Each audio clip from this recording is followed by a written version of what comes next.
Damos inicio a la edición de esta semana de su programa Síntesis. Y en el día de hoy contamos con la presencia del licenciado Domingo Contreras, quien es candidato a alcalde del Distrito Nacional por el Partido de la Liberación Dominicana y la alianza opositora Rescate RD. Bienvenido, gracias, licenciado. Bueno, gracias a los amigos televidentes, la oportunidad de compartir esta mirada de la ciudad y del momento político que nos toca vivir ya en la víspera navideña. Ya hay gente que tiene hasta su doble sueldo. Sí, ya está circulando. Ya comenzó a circular. Bien. Licenciado, nosotros hemos preparado y hemos hablado, yo creo que decenas de ocasiones, sobre todo lo que tiene que ver con la parte, el trabajo municipal, la preparación que usted tiene y la propuesta de los cambios que hay que hacer en este sentido. Usted es yo creo que de los dominicanos más maduros y más preparados de todo lo que tiene que ver con esto, y esto es indiscutible. Háblenos un poquito en la parte inicial, porque sabemos por qué Domingo Contreras se presenta como alcalde. En este momento, que los países van y las ciudades van cambiando, van evolucionando, si le preguntamos su propuesta para este periodo, si usted logra ser agraciado con el voto de los dominicanos, de los capitaleños para ser el alcalde, ¿qué usted le propone que usted haría, independientemente de seguir lo que está bien, cambiar lo que está mal y hacer lo que nunca se hizo? Mire, yo creo que hay cinco ejes, que es lo que hemos mirado como parte de la prioridad de este momento. Fíjese, el primero es el drenaje de la ciudad, porque es un tema de emergencia y de urgencia en la ciudad de Santo Domingo. Lo segundo tiene que ver con tránsito y movilidad en la ciudad. Lo tercero tiene que ver con la seguridad ciudadana.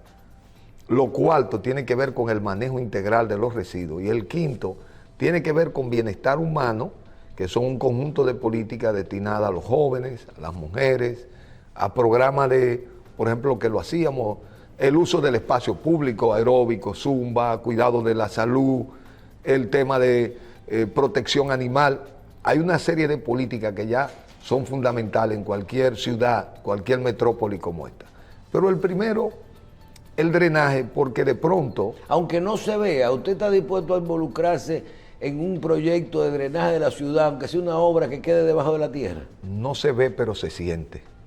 Yo, probablemente, mi condición de biólogo me lleva a tener una identidad muy profunda con este tema, porque también ya es un tema que la ciudad no lo puede seguir evadiendo, porque, Michael, cualquiera de nosotros puede ser el próximo en la lista de morir.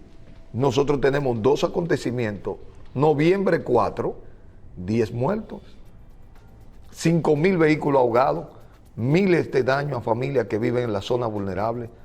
18 de noviembre, 2023, 10 muertos, más de 25,000 vehículos ahogados, miles de familias con daños, pero ya la ciudad es una ciudad que tenemos que entender el miedo que da cualquier lluvia en esta ciudad, porque, aunque lo habíamos dicho, el 90% del suelo está impermeabilizado, pero aquí hay tareas que hay que hacer. Cuando usted habla de impermeabilizado, usted habla de que cuando una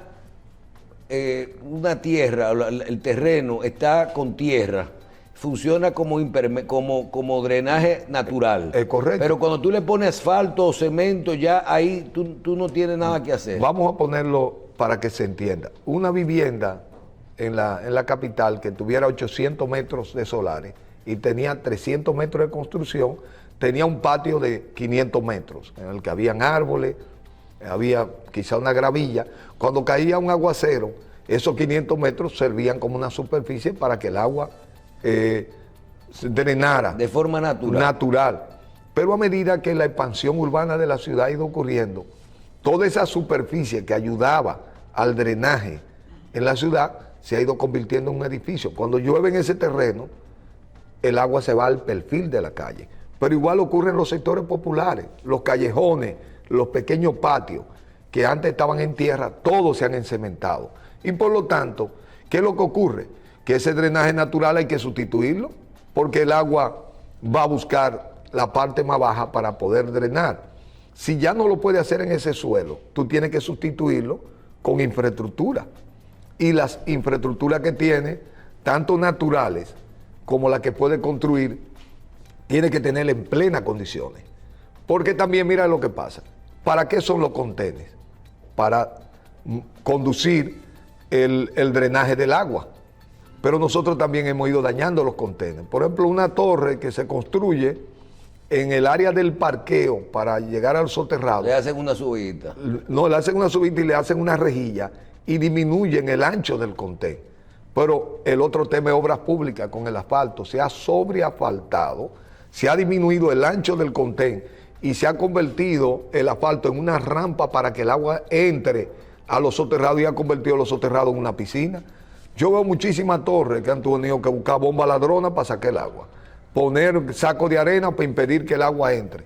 Entonces, hay medidas que son de normativa, de control, de aplicación, de servicios públicos como el asfaltado, que tiene que hacerse acorde con la norma.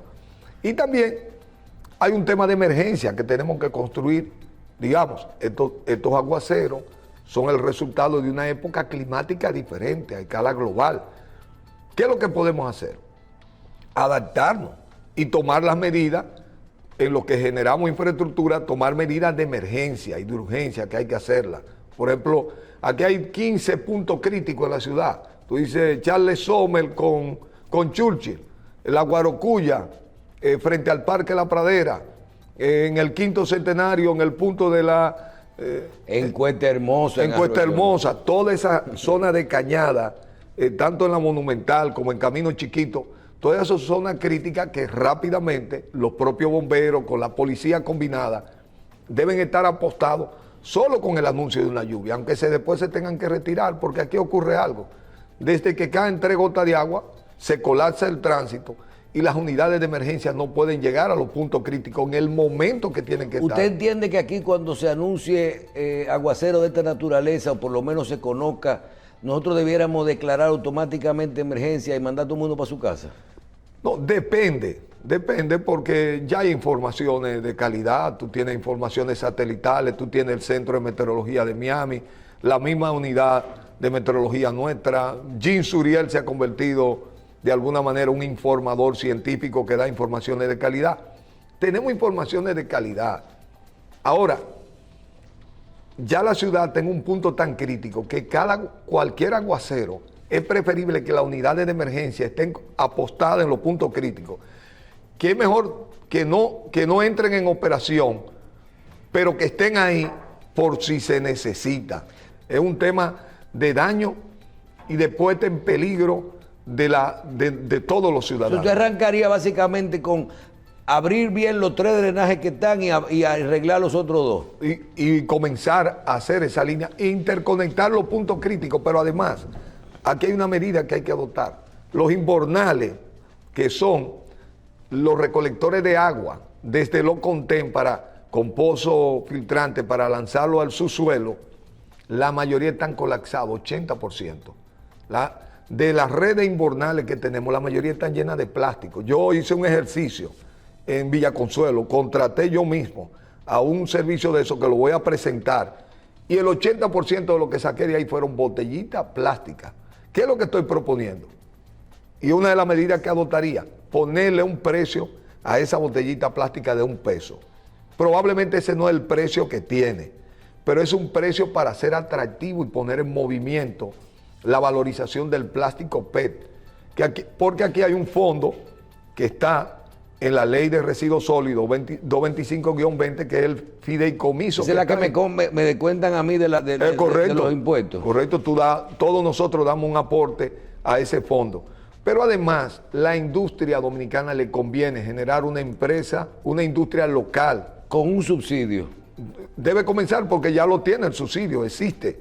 Es utilizarlo para impulsar esa recolección, esa valorización, porque nosotros hemos dado la tarea de sacar cerca de 300 millones de botellitas plásticas de las que usamos, para que lejos de que vayan a los invernales, vuelvan a la industria que esa es una responsabilidad que tenemos como país. Pero voy al tema Usted mencionó 300 millones de botellitas. de botellitas plásticas. O sea que cada dominicano puede estar hablando de que consume 30 botellitas o 90 botellitas. Pero al mes, recuérdate que aquí solo en la capital hay 300.000 personas que comen en la calle, con que usen una diaria al mes. Eso y los envases plásticos, esos blancos. Los envases de un solo plástico, pero además tiene que iniciarse una campaña educativa, porque no solo estamos hablando de los invernales, estamos hablando también de las cañadas que están abiertas, cañadas que tú tienes en los ríos, cañadas que tú tienes en los girasoles, que muchas de las familias tiran su desecho directamente a las cañadas. Aquí tiene que haber un régimen de consecuencias, como la ley lo establece. Lo que hicimos como ejercicio con el plan de alfabetización, de visitar a los ciudadanos que no sabían leer y escribir, aquí tenemos que hacer una alfabetización ambiental y de compromiso ambiental y de de los basura. ciudadanos. No, con la basura y con el plástico, pero por eso pongámosle un valor. ¿Tú sabes lo que representa, por ejemplo, para una persona que tiene una tarjeta Solidaridad, que le dan 1.600 pesos, que pueda recoger 2.000 botellitas y se la compren a peso? Son 2.000 pesos adicionales al mes. ¿Tú crees que no la va a recoger en su sector? Ese es un ingreso. Porque, por ejemplo, ¿cuántas botellas de cerveza de la cervecería tuve tiradas? 0. ¿Tú sabes cuánto cuesta una botella de esa? 1,50. Y ahí se genera una cadena de valor, que es lo que tenemos que impulsar alrededor del plástico. Es verdad, no hay botella. No, que no, los puestos de botella están en todas partes, porque esos puestos mueven una economía que el muchacho te lo lleva en un saco y se levanta 100 pesos. Y con esos 100 pesos va y desayuna o resuelve un tema. Nosotros estamos compelidos, porque esto es una emergencia. Y te voy a un tema, que oigo hablando que no hay dinero. Aquí hay un impuesto que es el IPI, el impuesto a la propiedad suntuaria, el cual el 90% se cobra en la capital. A la propiedad inmobiliaria. Sí. Entonces, el IPI, que es un impuesto, el impuesto más antiguo del suelo, que se llama el predial. Aquí se colocó porque nunca se ha querido abordar esta figura, pero el IPI que ya existe. El año pasado, el IPI cobró 4.322 millones. Fue la recolección de ese impuesto. ¿Y ese impuesto se creó para eso? Es que ese impuesto en todas las sociedades le corresponde a las municipalidades. Eso lo hemos discutido una y otra vez. Nosotros queremos, y lo hemos hablado con Omar Fernández, porque estamos vamos a levantar una moción ciudadana de que el IPI se concentre y se especialice a través de la ley de capitalidad en un fondo que se utilice en la capital para 3 cosas: para el drenaje pluvial, para tránsito y movilidad y para seguridad. Porque nosotros conquistamos la zona colonial en materia de seguridad. Tú puedes andar en la zona colonial, tranquilo, seguro. ¿Cómo es que el polígono central de esta ciudad, una persona que vive en Piantini, en Naco, en cualquiera de estas zonas, a 50 metros de un restaurante, no se puede levantar el domingo e irse a desayunar en un restaurante tranquilamente? Porque tiene miedo que un motorista lo asalte en los próximos 20 metros próximo a su casa. Entonces, eso hay que trabajarlo, porque en todas las sociedades hay zonas de tolerancia y zonas de tolerancia cero frente a muchas de las cosas que pueden ocurrir en la ciudad. Entonces, ahí está el IPI, que tenemos que especializarlo como un fondo que sirva para que la ciudad de Santo Domingo pueda desarrollar estas infraestructuras y estos servicios que requiere para hacerse una ciudad más segura. En el área de movilidad y tránsito, yo creo que se ha generado, la situación que hay en el momento es de emergencia. Yo creo que ya el 20, el 30% del tiempo de una persona se le va entre los tapones, el parqueo y todo eso. Como la concepción de todo este plan, se crea, hay atribuciones que son de las alcaldías, de los ayuntamientos, y se crea, está lo que hace el gobierno, las políticas públicas, y está lo que se llama, que ahí usted ve la construcción de parqueo, ve el tema de los fideicomisos, parqueate, qué sé yo qué, todo eso. Pero entonces tú tienes el Intran. El Intran es quien supuestamente regula todo a nivel nacional de lo que tiene que ver con tránsito y movilidad. ¿Cómo usted entiende que debiera ser? ¿Quién debiera gestionar todo esto? ¿Y a quién le corresponde realmente las atribuciones, la responsabilidad de dirigir todo lo que es, sobre todo el tema de este problema que ya tenemos, que es el tema del tránsito, y que está muy ligado a la construcción de parqueos, de carreteras, de política de seguridad, de semáforos. O sea, es complejo el tema. Claro, es complejo. Pero hasta de impuestos, porque tú no puedes dejar de vender carros. Pero en ninguna ciudad se ha podido abordar exitosamente un programa de tránsito y movilidad excluyendo el ayuntamiento. ¿Por qué? Porque el ayuntamiento es el gobierno que da las normas para ordenamiento territorial. Si tú das un permiso para un colegio en un lugar o para una plaza comercial, tú cambiaste la dinámica de movilidad y de transporte en ese espacio. Entonces, ¿qué ocurre? Pongamos que nosotros tenemos tareas que tenemos que hacer. Algunas son hasta de convivencia ciudadana. Tú agarras el Simón Bolívar o Valen Sánchez para allá, cualquier sector nuestro, que la familia, en principio esas viviendas no se hicieron para que la familia tuviera un vehículo, pero a veces en esa familia hay 2 vehículos y las calles están parqueadas de lado y lado, que también se requieren sistemas de parqueadero. Ahora, cuando tú tienes calles pequeñas, parqueadas de lado y lado, de doble vía, ¿qué es lo que tú estás generando? Un caos. Un caos, pero un conflicto. Cuando viene uno de un lado y otro de otro y no quiere ceder, ha terminado en actos de violencia, en situaciones que se agreden. Ahora, aquí hay que hacer una tarea de organización para todas las vías que se puedan, todas las calles que se puedan poner de una vía, hay que ponerle una vía. Ahora, hay un tema. El ayuntamiento necesita más recursos para poder abordar este reto en la ciudad. Aquí se necesita un centro de inteligencia territorial que ayude a monitorear, que ayude a recoger la data para tomar decisiones correctas, para saber los flujos, los horarios, todas las medidas que hay que tomar para generar decisiones que tengan calidad e información. Ahora, por eso estoy proponiendo que el IPI nosotros lo especialicemos para afrontar también este reto, porque los fondos que hoy dispone el ayuntamiento no son suficientes para atender las acciones que hay que hacer en esta materia, porque hay en sectores populares que no es atractivo para un comercio tener un parqueo, pero para la ciudad es correcto que esté ese parqueo, aunque solo cubra los costos operativos, no tenga una intención de recuperar la inversión, porque la inversión está hecha para generar ordenamiento, seguridad, tranquilidad, convivencia ciudadana en un determinado sector, porque son de las infraestructuras que el crecimiento de la ciudad nos está llevando a que tenemos que hacer, y tenemos que identificar los fondos, pero también, por ejemplo, yo recuerdo que David Collado llegó a un acuerdo con todos los colegios privados para generar un sistema de transporte colectivo, porque ese transporte individual de cada... Medida que usted no vio mal y que usted... No, que la apoyo y que la implementaría. Son de las medidas que hay que implementar en esta ciudad, porque... Los mismos profesores, nosotros dijimos esta semana que hay 1.500 profesores en el polígono central que parquean en la calle y no hay un colegio con un parqueo. Todas esas son las medidas que hay que sentarse para ver en esos puntos cómo se va a impactar para ayudar a resolver estos temas. Entonces, ¿pero qué pasa? El ayuntamiento requiere tener una disposición más de recursos, pero también requiere desarrollar una capacidad de tener los mejores técnicos. Yo siempre pongo a Yael Issa, que hoy es el asesor principal del presidente de la República, con el monorriel, con estos proyectos de transporte moderno, de transporte colectivo. ¿Dónde fue el primer ejercicio de Yael Issa? Lo recibí yo en el ayuntamiento, en la Secretaría General, con el plan estratégico del ayuntamiento, en toda parte del mundo.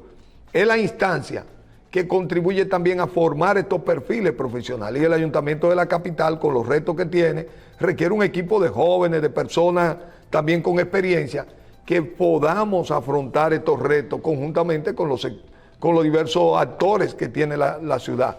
Pero yo te digo, tránsito y movilidad. Hay también un tema de educación que aquí hay que reforzar y de sanción. Por ejemplo, hay ciudades como Bogotá, que Antana Moco, con un sistema educativo, contribuyó a generar una cultura de autocontrol de los propios choferes, de respetar, por ejemplo, el paso peatonal, que aquí no se respeta, de respetar las señales de tránsito, que son temas fundamentales. Por ejemplo, todos estamos preocupados con el tema de la motocicleta. Hay lugares hasta donde por fábrica en Taiwán se obligó que las motocicletas no pueden ir a más de 70 kilómetros por hora. Ahora vemos que el Senado está discutiendo ponerle una condena a los que calibran los vehículos por los temas de carrera, todos estos temas que ya están teniendo una situación grave de Pero es que aquí no podemos seguir siniestro. prohibiendo lo que ya está prohibido. Es que lo que falta es aplicar la norma. Y por eso hay que reforzar la capacidad, digamos, normativa y regulatoria y de control del ayuntamiento y de educación. Mira, nosotros apostamos a un ayuntamiento que tenga una capacidad de interactuar educativamente. Por lo menos aquí deben haber 3 reglas fundamentales que nosotros la utilicemos para nosotros. Mira, primero el tema del drenaje, todo lo que tiene que ver con la limpieza, con esa normativa que hablaba de que la infraestructura están destinada a un servicio y no se dañe. Segundo, alrededor del plástico, eso se tiene que volver en un lema colectivo de nuestra sociedad, de lo que vivimos aquí. Por eso digo que por eso tenemos que valorizarlo, pero también tiene que haber un tema de responsabilidad educativa y tiene que haber sanción también a lo que violan la norma. ¿Cómo usted ve esa política lo que se llama encapsular las cañadas? ¿Eso funciona? Mira, funciona porque te quita un tema de peligrosidad, pero tú sabes lo que está haciendo Japón ahora mismo. Abriéndola. Desbaratando todo el cemento que le puso a Cañada, porque es una locura. Porque tú estás quitando el metabolismo de la naturaleza.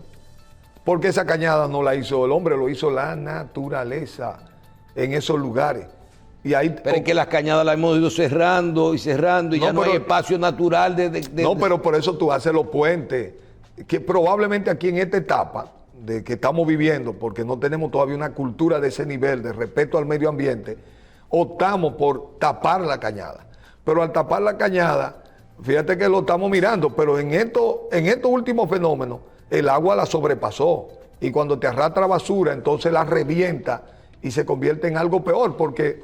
Pero yo creo que todavía aquí queda un periodo en el que hay cañada que hay que tapar, porque los vecinos probablemente... Se ha mudado mucha gente alrededor de ella. Y a veces es la mejor manera de manejarla. Sin embargo, por ejemplo, yo creo que la mejor intervención es lo que se está haciendo en el nuevo Domingo Sabio, en el que se le está dando un espacio al río, se genera una avenida y la gente, tú la trasladas un poco más allá para cuidar a la gente. Y también dar un perfil de que la gente disfrute estos recursos naturales que tenemos. Yo creo que por ahí el futuro de las ciudades es movernos también a aprovechar los recursos naturales que tenemos en nuestro entorno. Bien.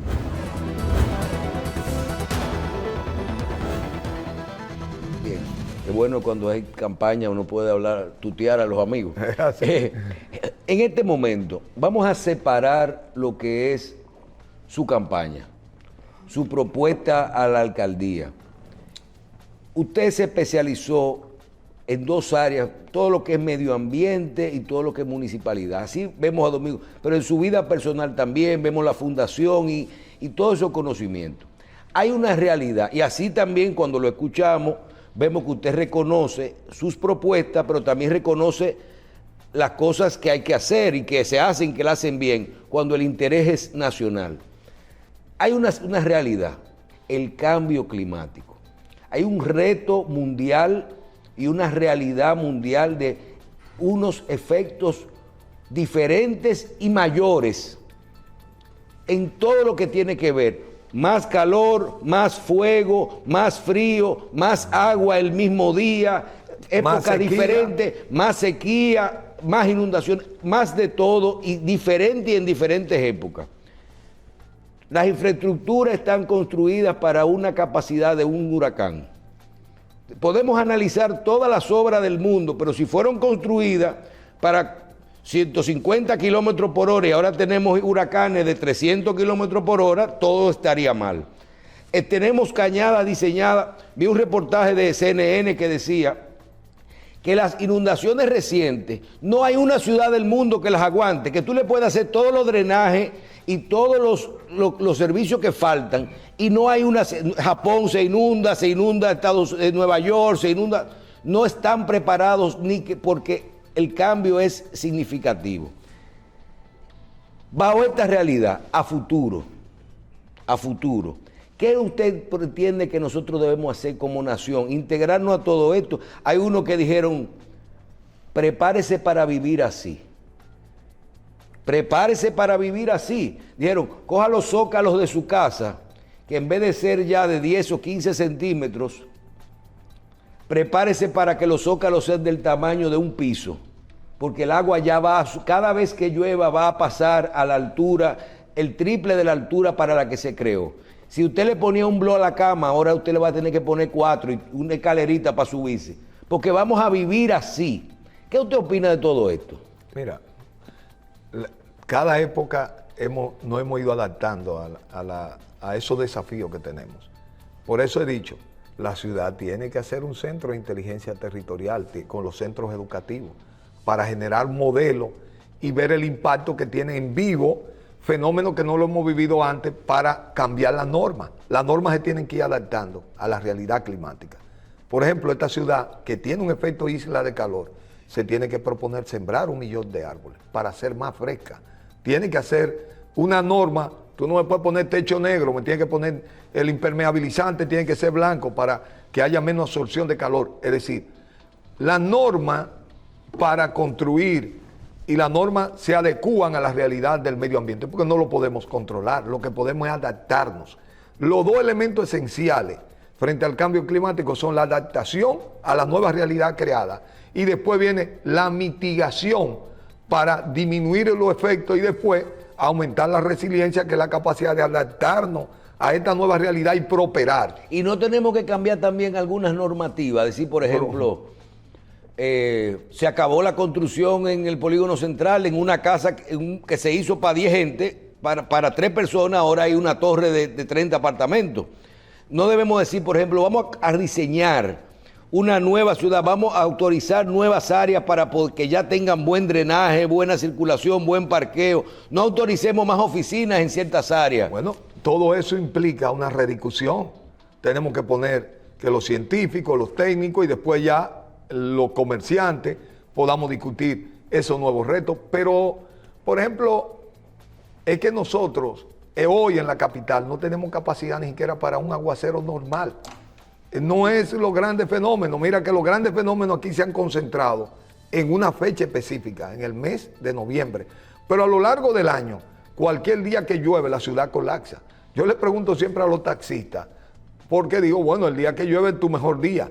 Y los taxistas me dicen, ¿cómo que el mejor día? Nosotros nos quedamos guardados porque cada vez que intentamos ganarnos 3,000 pesos, terminamos pagando 30,000 porque nos caemos en un charco.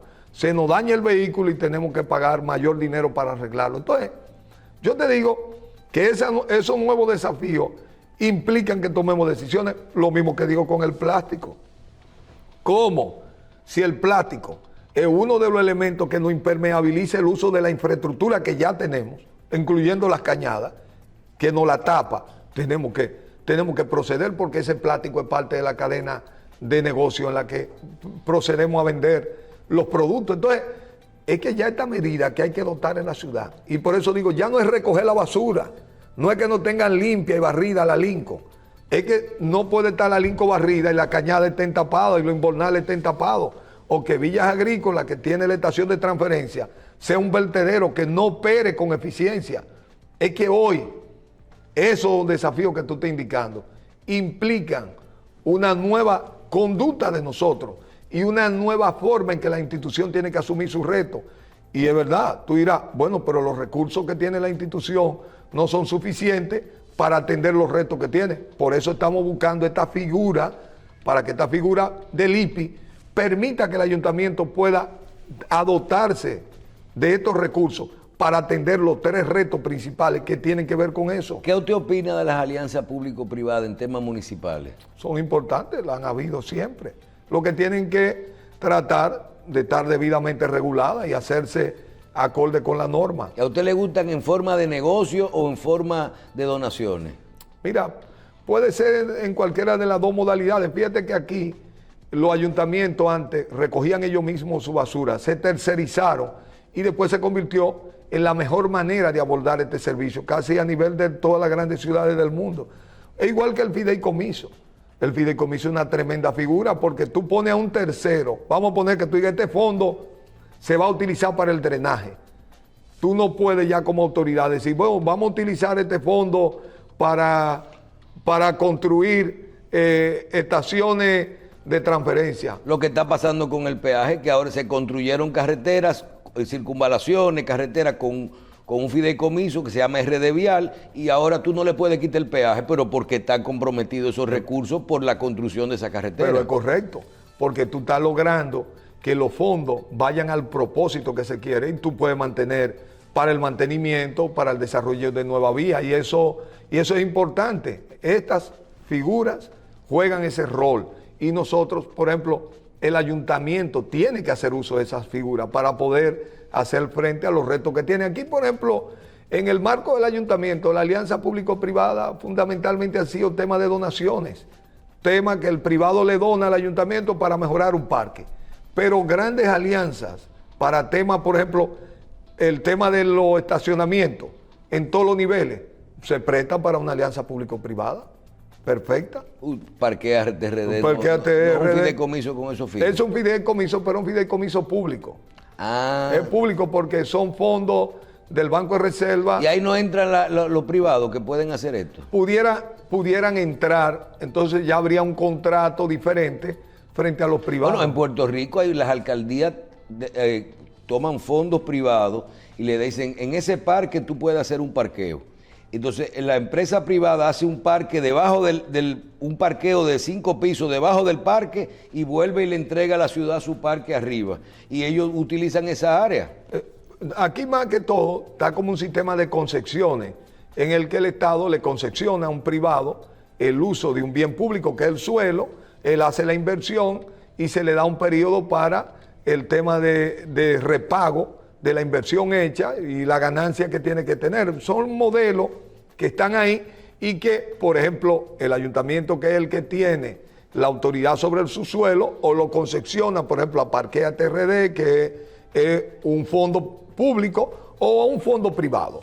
Todo lo que esto tiene que hacerse en el marco de lo que la ley 340 y lo que la normativa jurídica establecen. Y yo creo que toda la herramienta hay que utilizarla en una ciudad como la nuestra, que tiene un retraso en todos estos servicios, que tiene un serio problema. Nosotros tenemos que aliviar el cantidad de tiempo que utilizamos al tránsito. Tenemos, por ejemplo, que generar zonas seguras en la ciudad. Tú te explicas cómo, por ejemplo, la actividad hotelera, la actividad turística fundamentalmente, aparte del centro histórico, fíjate que el malecón en su momento era la zona que iba a los hoteles, los restaurantes, todo eso se trasladó al polígono central de la ciudad. Pero tú tienes una cantidad de ejecutivos, de turistas, los que viven aquí, la gente que le visita, una avenida como la misma Gustavo Mejía Rical, pero la gente no puede caminar. Porque no hay parqueo. Pero no hay parqueo, pero no hay seguridad. Las aceras no están adecuadas. Entonces, eso requiere que nosotros hagamos de esto una zona rosa, como la tienen otras ciudades. Esa es nuestra zona. Control de ruido, donde estas actividades puedan convivir con los vecinos que vivan y que se pueda hacer un proyecto de seguridad que se lo podamos entregar a la ciudad y podamos después, por ejemplo, que este es un tema que yo apostaría y trabajaría. ¿Cómo es que tú teniendo una línea del metro y tú viviendo en el ensanche para allá, a 400 metros del metro, tú te bajas de la parada y tienes que coger un motorista? Porque no te atreves a hacerlo caminando en muchos casos. Pero hay mucho vago aquí también. No, pero es que a veces, mira, de noche está oscura. Las aceras no están adecuadas. En el día un tetero del sol que tú no lo aguantas, además de inseguro que te puedan asaltar. Ahora, ¿por qué tú no lo trabajas hasta que genere que se hagan masivos como en cualquier ciudad del mundo? La gente... Cuando hay uso masivo no hay delincuencia. No, claro, eso es lo que hay que lograr. Y la gente tiene que saber, en principio, tú lo induces colocando policía en la hora crítica, colocando la cámara, acompañando a la gente, informándole que el propósito que ellos puedan caminar seguro por esa vía, porque este es un tema también de salud. Uno de nuestros principales desafíos de salud colectivo es la hipertensión y la diabetes, que es un tema de estilo de vida, donde el estilo sedentario es uno de los problemas. Por eso la gente quiere tener área verde en su entorno, un parque, un gimnasio, un área para caminar, pero tú tienes que preparar la ciudad para que haya rutas que la gente lo pueda hacer caminar. Yo me acuerdo que Marco Barina propuso un proyecto de un circuito peatonal que abarcaba la zona universitaria, porque tú tienes el rol de la Máximo Gómez, la Alma Mater, todos los centros universitarios. ¿Cómo no agarrar toda esa acera, adecuarla, iluminarla, ponerle cámara, ponerle, una vez había una ruta policial que tenían ahí, reforzar eso para que los estudiantes y los usuarios de eso que son masivos se sientan seguros y lo usen caminando. Yo creo que aquí hay que promover el tema peatonal, es un tema fundamental y está asociado calidad de acera, sombra, luces y seguridad. Y al clima también, uno habla mucho porque, por ejemplo, yo estuve visitando Barcelona y pregunté, pero ven acá, mira aquí los médicos, los ingenieros, los profesionales, tú lo ves que andan en su pasola, trajeados y van a su restaurante en su motorcito. Sí, pero está en un tema de clima también, pero de seguridad es fundamental. Lo mismo que el mismo tipo de vehículo. O sea, aquí estamos acostumbrados ya que todo el mundo quiere una jipeta. Nadie quiere decir, déjame tener un carrito de cambio. Allá lo raro es tener un carro de ese tamaño. Pero yo veo ya una tendencia al vehículo pequeño. Hay mucha jipeta, pero hay muchos vehículos pequeños. Yo creo que ambas tendencias han comenzado a convivir en la sociedad. Y yo creo que hay un nuevo usuario, por lo menos el usuario urbano. Fíjate que aquí hasta en motoneta eléctrica, tú ves ejecutivos, yo conozco ejecutivos de alto nivel, que me hacen el cuento de cómo ellos, yéndose en el vehículo, lleva 1 hora, yendo en la motoneta le lleva 10 minutos. Cómo estos vehículos, bicicleta eléctrica, motoneta, pero si hay un ambiente más seguro y acera de mejor calidad, que son de las cosas que tenemos que promover, porque yo he visto en Ciudad México, yo he visto miles de ejecutivos en la patentística eléctrica. Entonces, son tendencias que se van dando porque también el usuario se va haciendo consciente de esa necesidad. La gente quiere un estilo de vida más sencillo y yo creo que nosotros tenemos que ir ganando ese espacio para los ciudadanos.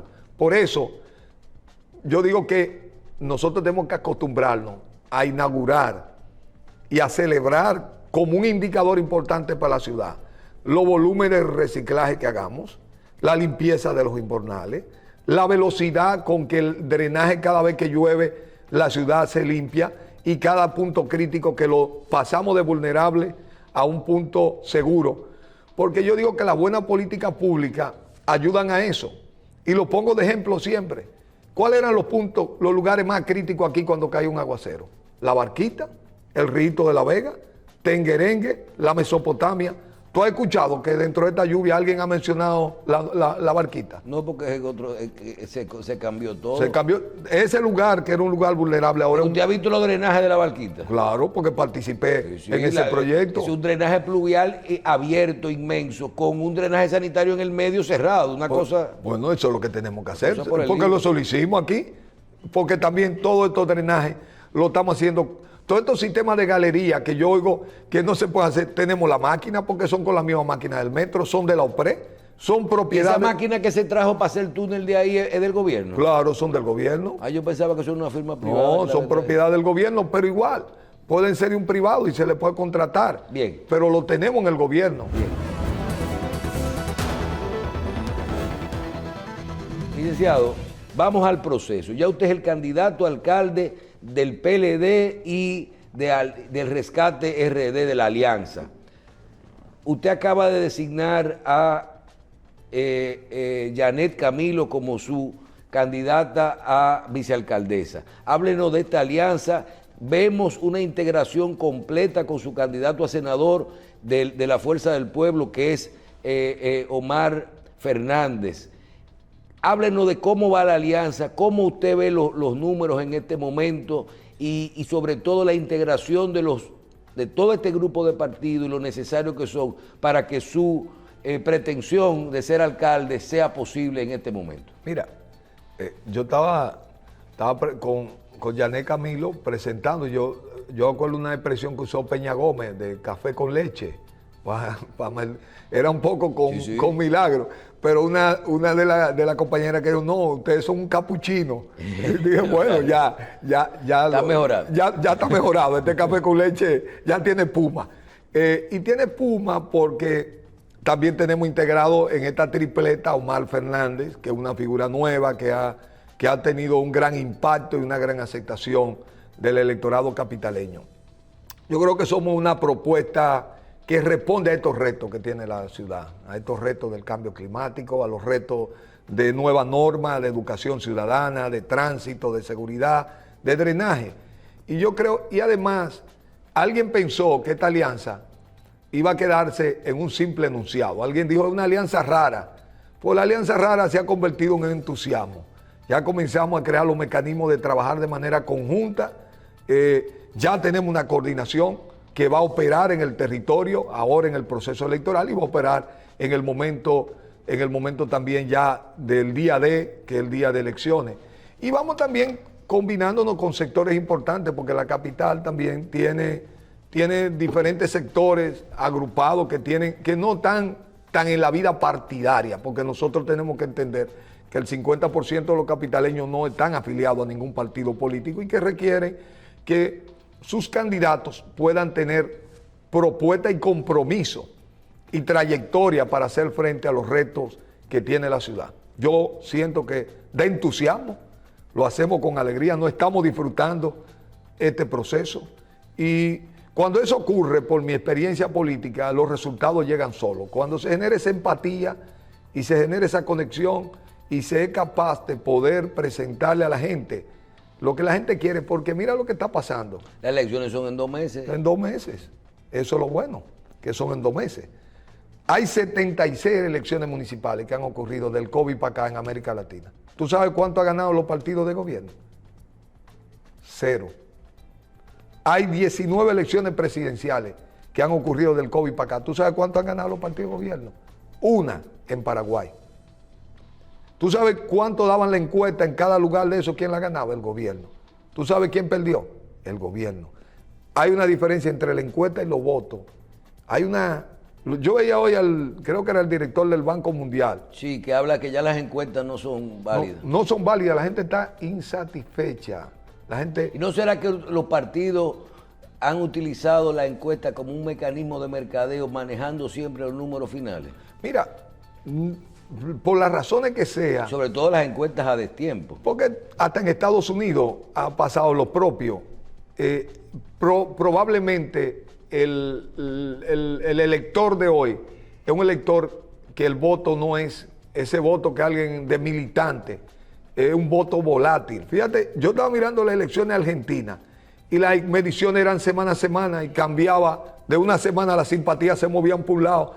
Por cualquier acontecimiento, los electores cambian su parecer. Es un elector que está en las redes, que está en una información permanente y que esas informaciones le dicen, tienen que ver con ellos. No es como antes, la gente tenía una idea fija y era militante, se comprometía. Ahora tú tienes que convencer a ese elector. No, y la misma participación, la misma elección de usted, la elección que ustedes hicieron, que usted hizo de Janet Camilo, es muy buena porque Janet tiene una muy buena aceptación dentro de la mujer, y también hay que ver con quién se está compitiendo, ¿verdad? Con el nivel de aceptación. Antes de irnos al votante final del Distrito Nacional, a nivel de la consolidación entre los dos partidos, ¿se articularon los dos partidos, los 3 partidos? Mira, porque en ciencia hay que buscar... La gente de la Fuerza del Pueblo y del PRD le están buscando los votos. Pero plenamente. Hay que buscar la evidencia. Yo decía que las elecciones del colegio de abogados, ¿cuál fue la particularidad que tuvieron? Que el presidente interino creo que así se llama la figura del PRM, salió a decir que él en cualquier escenario, el PRM le había ganado a la alianza, pero cuando los votos se contaron, la alianza le ganó. Independientemente de cualquier debate jurídico, los votos de un colectivo, cada elección que se... Si es válida la alianza o no, el momento y la hora de la firma, pero los votos superaron. Lo superan. Porque la idea que querían demostrar era que esto no funcionaba y que no iba a haber una concurrencia. Eso va ocurriendo, porque es natural, es normal que los países busquen una alternativa diferente, porque hay un segmento de la gente que se siente satisfecho con este gobierno, pero la franja que está insatisfecha es alta, porque la gente a veces confunde aprobación. En mi experiencia, la gente tiende a tener una aprobación del presidente de la República, pero eso no quiere decir que vaya a votar por él, ni que vaya a votar por su gobierno. Fíjate que tú miras al presidente y te da aprobación 60, mira al gobierno y te da 35, y cuando va al voto te da 42 o 43. Es decir, hay una diferencia muy grande entre una y otra cosa, porque También hay mucha gente que trabaja en la administración pública y cuando lo entrevistan no sabe si eso va a tener una consecuencia en su estatus laboral. Por eso todo eso tiene mucha distorsión. Pero aquí también, cuando uno mira cualquiera de estas encuestas, se da cuenta que el segmento mayoritario de la población no está satisfecha. Yo le he preguntado a mucha gente, ¿qué tú vas a hacer con el doble sueldo? Me dijo, lo voy a pagar la deuda y no me da. Si tú quieres, mira que el 24% del consumo en tarjeta ha aumentado, no, el endeudamiento en tarjeta ha aumentado grandemente en esta sociedad. Bien, finalmente, aunque por tradición, no creo que eso cambie, usted nos hacemos un programa en esta fecha anterior a la elección y uno ya en la recta final. Yo quiero que usted aproveche esta parte del programa y que le dé un mensaje, sobre todo propio de nuestra época, a los votantes que participarán en este proceso electoral. Mira, yo lo que le pediría a cada uno de los conciudadanos nuestros que trate de celebrar en alegría, pero también con precaución, porque ya hemos visto que hay muchas personas desaprensivas manejando en la calle, que tratemos, si van a consumir alcohol, que no manejen, o que lo hagan en el entorno familiar, o que busquen un chofer designado, que eso se usa mucho en Estados Unidos porque allá tiene consecuencias penales serias el de tener accidente bajo el efecto de alcohol. Yo creo que es un momento los dominicanos somos gente alegre y eso no lo puede quitar nadie, por difícil que sean los retos. Y el año que viene será un año de toma de decisiones. Yo creo que hay que cambiar el cambio. No funcionó para muchas cosas. Hay para alguna gente, fíjate que mucha de la gente siente que los ricos le ha ido muy bien, que un grupo le ha ido muy bien, pero el resto de la población, y yo que camino en los barrios, ya no veo tanta gente remodelando casas, mejorando baños, tirando una segunda. Lo que la gente me dice, veo a muchos constructores que le están devolviendo el dinero porque lo que los adquirientes dicen no me da, no me voy a meter en ese lío, vamos a esperar el año que viene, que vengan los que saben gobernar, los que devuelven la estabilidad y los ingresos a la sociedad dominicana. Bien, yo quiero agradecer su participación al licenciado Domingo Contreras con nosotros, como siempre, haciendo sus planteamientos y aportando sus ideas a tantas necesidades que tienen, sobre todo la parte municipal de nuestro país. Gracias, licenciado. No, gracias a ti. Bien.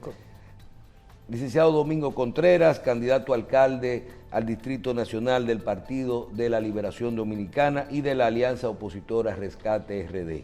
Gracias de nuevo por su participación y a ustedes por su audiencia en Síntesis.